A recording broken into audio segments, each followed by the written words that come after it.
కేటీఆర్‌కి bad time నడుస్తున్నట్టుంది. ఎప్పుడైతే ఈ formula case అనేది నమోదవ్వడం జరిగిందో అప్పటినుంచి కూడా కేటీఆర్‌కి ప్రతి చోట కూడా ఎదురు దెబ్బలు తగులుతూనే ఉన్నాయి. బీఆర్ఎస్ వర్కింగ్ ప్రెసిడెంట్‌గా ఉన్నప్పటికీ కూడా సొంత పార్టీ కార్యకర్తల్లో కూడా కొంత కేటీఆర్ మీద వ్యతిరేకత ఉందని చెప్పి ఇప్పటికే కొంత ప్రచారం కూడా నడుస్తుంది. ఇప్పటికే కవిత ఆల్రెడీ లిక్కర్ స్కామ్‌కి సంబంధించి కవిత కేసులు ఎదుర్కొని బెయిల్ మీద బయటకు వచ్చిన సంగతి మనందరికీ తెలిసిందే. ఇప్పుడు అటు కేసీఆర్‌తో పాటు ఇటు కేటీఆర్ అంటే ప్రధానంగా అటు ఏదైతే పవర్‌కు సంబంధించి కేసీఆర్ మీద, కాళేశ్వరంకి సంబంధించి కేసీఆర్ మెడకు ఉచ్చు బిగుస్తుంటే, ఇంకో పక్క ఈ ఫార్ములా కేసు అనేది రెడ్ హ్యాండెడ్‌గా దొరికిపోయాడు అనేది కొంతమంది నిపుణులు చెబుతున్న మాట. దీంట్లో ఇప్పుడు తాజాగా సుప్రీంకోర్టులో కూడా కేటీఆర్కి అయితే చుక్కెదురైంది. దాంతో వేసిన పిటిషన్ కూడా వెనక్కి తీసుకోవాల్సిన పరిస్థితి. తన మీద ఒక తప్పుడు కేసు నమోదు చేశారు. ఈ కేసును కొట్టివేయాలంటూ ఆల్రెడీ హైకోర్టుకి వెళ్తే అది నిరాకరించింది. ప్రాథమిక ఆధారాలు ఉన్నాయి, కేసు ఇన్వెస్టిగేషన్ ఖచ్చితంగా జరగాలని చెప్పి హైకోర్టు చెప్తే సుప్రీంకోర్టుకి వెళ్ళారు. సుప్రీంకోర్టు ఏం చేసింది? హైకోర్టు తీర్పులో జోక్యం చేసుకోవడానికో లేదా ఈ సమయంలో ఈ పిటిషన్ని క్వాష్ చేయడానికో మేము ఒప్పుకునేది లేదని చెప్పి తేల్చి చెప్పడంతో గత్యంతరం లేక వేసిన పిటిషన్ని అంటే ఈయన తీసుకోకపోతే కోర్టు డిస్మిస్ చేద్దాను అనుకోండి, అది వేరే విషయం. ఈయనే సచ్చినట్టు మళ్ళీ కేసుని పిటిషన్ని వెనక్కి తీసుకోవాల్సిన పరిస్థితి వచ్చింది. ఎప్పుడైతే సుప్రీంకోర్టులో చొక్కెదురైందో వాస్తవానికి ఈయన ఈడీ విచారణకు ఆల్రెడీ ఈరోజు ఉదయమే హాజరవడం జరిగింది. ఒక రకంగా ఈడీ కార్యాలయం వద్ద కూడా కొంత హైటెన్షన్ క్రియేట్ అయినటువంటి పరిస్థితి. ఎందుకంటే విచారణ పేరుతో పిలిచి కేటీఆర్ను అదుపులోకి తీసుకుంటారనే ప్రచారం జోరుగా సాగుతుంది. ముఖ్యంగా ఈ కారు రేసులో ఏదైతే ఉందో దీనికి సంబంధించి స్పష్టమైన ఆధారాలు ఉన్నాయి. మెయిన్ ఎలిగేషన్స్ వచ్చేసి విదేశీ కరెన్సీని అనుమతించారు, అది కూడా ఆర్బీఐ అనుమతి లేకుండా. అలాగే కొన్ని నిధులను ఆర్థిక సంఘం అనుమతి, రాష్ట్ర కేబినెట్ అనుమతి లేకుండానే ఖర్చు చేశారు. అలా చేయడానికి కేటీఆర్కు అర్హత లేదనేది ప్రధానంగా. వాస్తవానికి రాష్ట్ర ప్రభుత్వం ఏదైనా నిధులు ఖర్చు చేయాలంటే ఖచ్చితంగా దానికి కేబినెట్ ఆమోదం ఉండాలి, ఆర్థిక శాఖ ఆమోదం ఉండాలి, దానికి ఒక ప్రొసీజర్ అనేది ఉంటుంది. కానీ ఇక్కడ కేటీఆర్ తీసుకున్నటువంటి నిర్ణయం ఈ కార్ రేసు నిర్వహించినప్పుడు పెట్టినటువంటి ఖర్చుకు సంబంధించి ఎటువంటి కేబినెట్ అనుమతులు లేవు. విదేశీ పెట్టుబడులకు సంబంధించి ఆర్బీఐ అనుమతి కానీ సెంట్రల్లో అనుమతి కానీ లేదనేది ప్రధానంగా ఉన్నటువంటి ఎలిగేషన్స్. మొదటి నుంచి ఇది బేస్లెస్ ఆరోపణలని కేటీఆర్ చెబుతున్నప్పటికీ కూడా కోర్టులు బేస్లెస్ ఆరోపణలను ఒప్పుకోవటం లేదు. ఎందుకని ప్రాథమిక ఆధారాలు గవర్నమెంట్ అనేది ప్రాథమిక ఆధారాలు కోర్టు ముందు ఉంచింది. ఇప్పుడు కోర్టుకి ఆధారాలు సమర్పించలేకపోతే దాన్ని బేస్లెస్ కేసు అని చెప్పి కొట్టేయచ్చు. బట్ ఆధారాలని స్పష్టంగా ఉన్నప్పుడు కోర్టులు దాన్ని అంగీకరించవు. రాజకీయంగా వీళ్ళేదో బేస్లెస్ కేసు అనో తప్పుడు కేసు అనో రాజకీయ వేధింపులు అనే దానికి రకరకాల పేర్లు అయితే పెట్టుకోవచ్చు, కానీ కోర్టులు అయితే ఒప్పుకోవు కదా. దాంతో ఇక్కడ సుప్రీంకోర్టు దగ్గర, హైకోర్టు దగ్గర నుంచి సుప్రీంకోర్టు వరకు కూడా కేటీఆర్కి ఎదురు దెబ్బ తగులుతూనే ఉంది. ఏ కోర్టు కూడా జోక్యం చేసుకోవడానికి ఒప్పుకోవట్లేదు. ఎందుకంటే అందులో ప్రైమా ఫేసి ఉంది కాబట్టి వాళ్ళు యాక్సెప్ట్ చేయట్లేదు. అంటే వాళ్ళు పెట్టినటువంటి ఆధారాలు కొంత నమ్మదగినగా ఉన్నాయి, ఇందులో అవినీతి జరిగిందనే అనుమానాలు ఉన్నాయనేది కోర్టు భావన కాబట్టి కేటీఆర్కి అయితే బెయిల్ ఇవ్వటానికి, అంటే ముందస్తు బెయిల్ ఇవ్వడానికో లేదా కేసును డిస్మిస్ చేయడానికో క్వాష్ చేయడానికో కోర్టులు ఒప్పుకోవట్లేదు.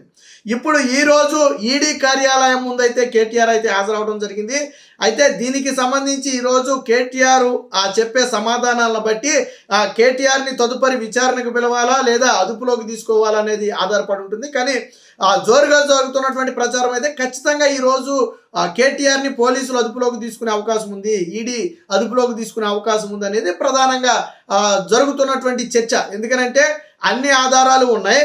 కోర్టులు ఇటు హైకోర్టు కానీ అటు సుప్రీంకోర్టు కానీ రెండూ కూడా జోక్యం చేసుకోవడానికి నిరాకరించాయి కాబట్టి ఖచ్చితంగా ఈ కేసులో అదుపులో తీసుకోవచ్చు అని చెప్పి తెలుస్తుంది. ఇప్పటికే కొంతమంది కాంగ్రెస్ నేతలు కూడా ఖచ్చితంగా కేటీఆర్ అరెస్ట్ అయ్యి జైలుకి వెళ్ళి తీరుతారు, ఇందులో స్కామ్లో అడ్డంగా దొరికిపోయాడు, ఆధారాలన్నీ కూడా పక్కాగా ఉన్నాయని చెప్పి ఇప్పటికే కొంతమంది కాంగ్రెస్ నేతలు మంత్రులు కూడా వ్యాఖ్యానించడం జరిగింది.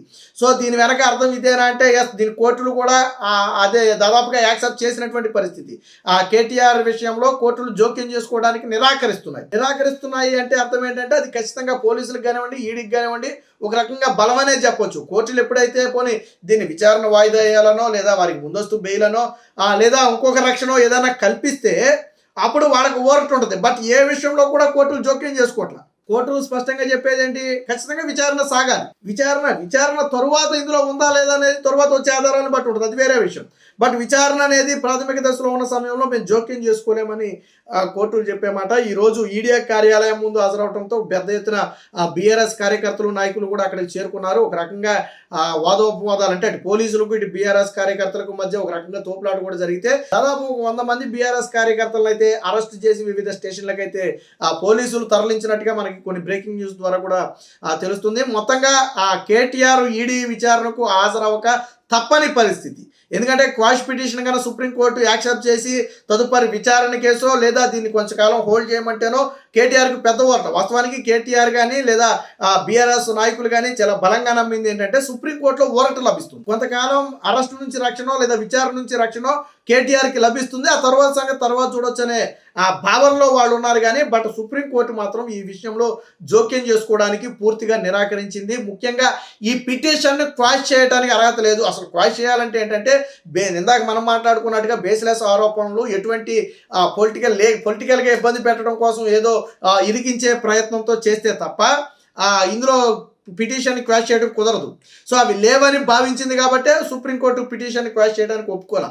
ఎప్పుడైతే సుప్రీంకోర్టు దీన్ని క్వాష్ చేయడానికి ఒప్పుకోలేదో వెంటనే ఈడీ కూడా టైట్గా నట్లు బిగించింది. వెంటనే కేటీఆర్ను విచారణకు పిలిచింది. ఈరోజు కొద్దిసేపటి క్రితమే కేటీఆర్ అయితే విచారణకైతే హాజరయ్యారు. అయితే లోన ఏం జరుగుతుంది అంటే లాయర్ సమక్షంలో వెళ్ళారా లేదా కేటీఆర్ను సింగిల్గా విచారణ చేస్తారనేది ప్రస్తుతానికైతే తెలియనప్పటికీ మొత్తంగా విచారణ అనంతరం కేటీఆర్ను ఈడీ అధికారులు అదుపులోకి తీసుకోవచ్చు. ఎందుకంటే ఇందులో మనీ లాండరింగ్ జరిగిందనేది ప్రధానంగా ఎన్ఫోర్స్మెంట్ డైరెక్టరేట్ చేస్తున్నటువంటి ఆరోపణ.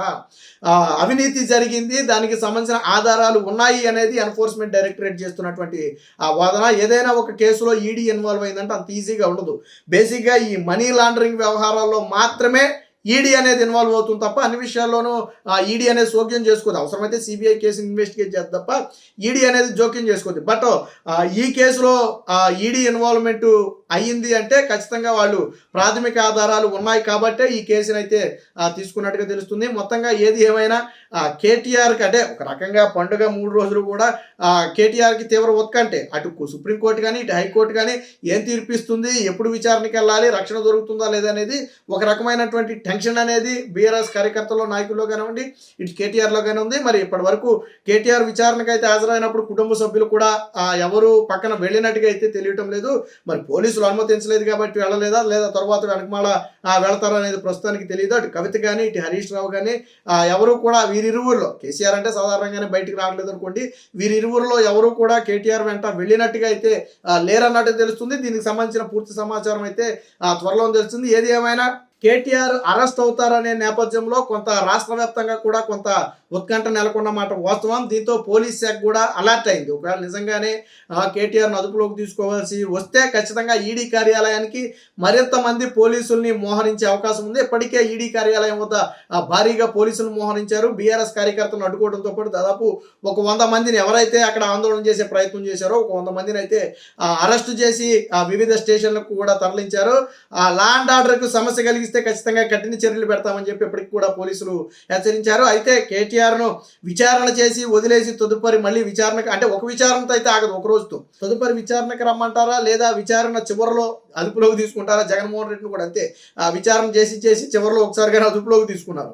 సో అదుపులోకి తీసుకుంటారా అనేది ఈ రోజు సాయంత్రానికి అయితే తెలిసే అవకాశం ఉంది. ఏది ఏమైనా మొత్తంగా రాష్ట్ర వ్యాప్తంగా హై టెన్షన్ అయితే మాత్రం ఏర్పడిందని చెప్పొచ్చు. Please subscribe to Leo news for more videos.